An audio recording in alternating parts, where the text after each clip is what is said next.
네. 앞서서 이제 그 노동자 집단 그리고 이제 이들의 이제 이익을 제도적으로 대변하고 이러는 뭐 진보정당 네. 뭐 이런 데를 주도 세력으로 삼아야 한다. 근데 현재 현실을 보면은 네. 그렇지 못하다. 이렇게 얘기를 하셨는데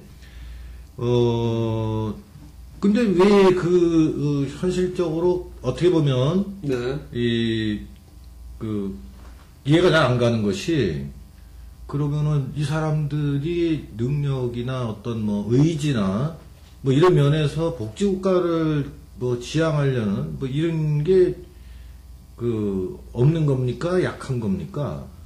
뭐 거기에도 어떤 복지국가를 지향하고자 하는 어떤 강한 열망이나 의지를 가지신 분들도 있겠지만 최근에는 좀 다르지만 그 전까지 그 상당 기간 보여준 것은 복지국가에 대한 관심들이 그분들이 전 대체로 적었다라고 보여집니다.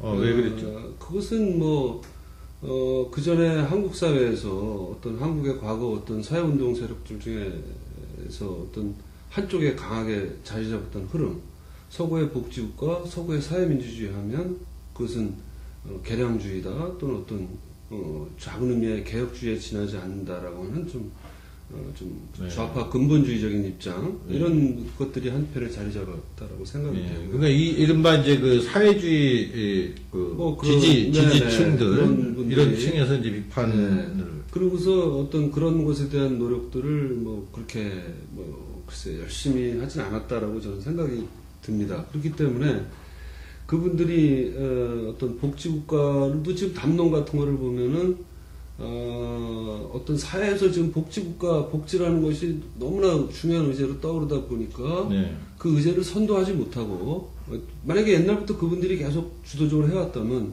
지금 이 이슈를 선도해 가야 되는데 선도하지 못하고 지금은 좀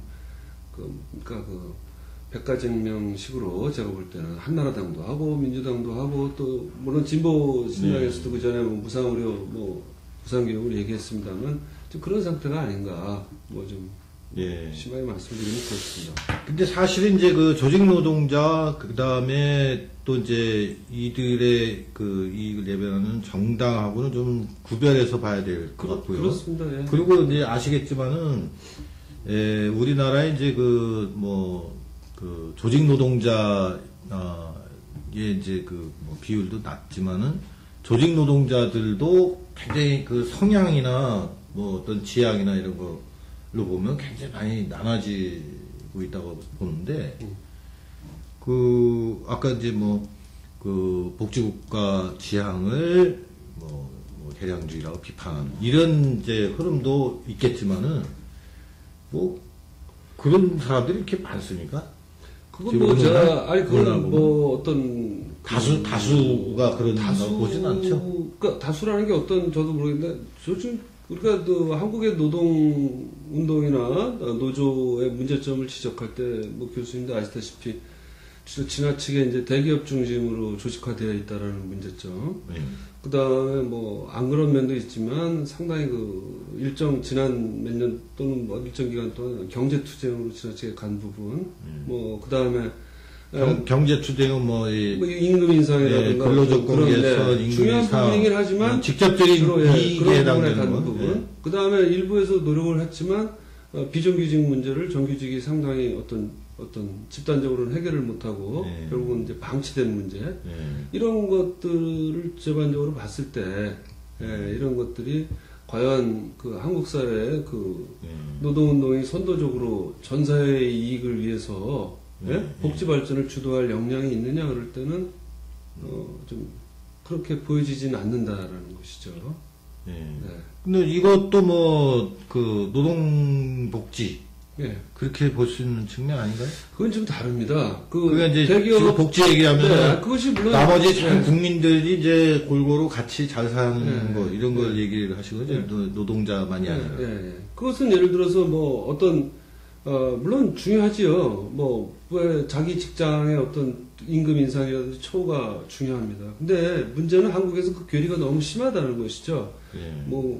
우리가 일반적으로 주변에서 많이 듣듯이 이른바 인류 대기업에 다니는 사람들은 그 기업 복지가 상당히 잘 돼 있습니다. 뭐 자식들에 대한 어떤 교육비 지원이라든지 효도 휴가비라든지 뭐 기타 연말 뭐 상여금이라든지 다양한 형태의 어떤 그것은 예를 들면 굉장히 높은 수준의 어떤 실질적인 삶의 질을 보장하지만 그 80몇 거의 80몇 %가 넘는 대다수의 중소기업에 종사하는 사람들에게는 어떤 임금 적죠, 어떤 기본적인 기업복지 약하죠, 뭐 격차 있습니다. 그 다음에 그런 여러 가지 문제가 있기 때문에 바로 이것이 제가 그분들이 뭐 어떤 하는 것이 나쁘다는 것이 아니라 사회 전체적으로 이런 것들이 비교적 조정되고 가야 되는 부분인데 과연 한국의 노동운동이 그 부분을 얼마나 심각하게 고민했냐를 때는 전체적으로 볼 때는 별로 그렇게 고민하는 흔적이 강하게는 안 보인다는 것이 제 생각입니다.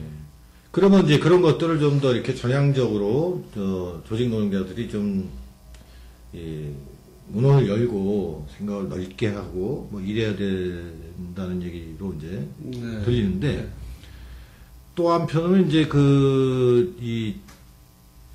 조직 노동자층의 상당 부분을 기반으로 하면서 지금 제도권 정치로 진출한 진보 정당들 같은 경우는 사실은 이제 그 정당들이 또 이제 조직 노동자에 대해서 그런 마인드를 좀 이렇게 불어넣어주고 그렇죠. 이래야 되는 것 같기도 한데요. 그렇죠. 그분들이 어떻습니까? 그러면 진보 정당 같은 경우는 그 사이에 어떤 역할을 뭐 해왔다고 생각합니까? 아까 잠시 얘기를 하시기를 뭐 상당히 대중들로부터 뭐 이렇게 유리되고 그러니까 제가 고립될 위험이 있다 뭐 이런 식의 얘기하는데 그 조직 노동자하고 진보 정당하고 좀 이렇게 비슷한 것 같지만 좀 구별해서 얘기해야 될 것 같아요. 그래서 제가 이제 뭐 그분들의 어떤 구체적인 내용, 어떤 그 활동하시는 어떤 또는 그런 내용들은 자세히 모르는다면 제가 그냥 아까 말씀드렸듯이 그냥 제 입장에서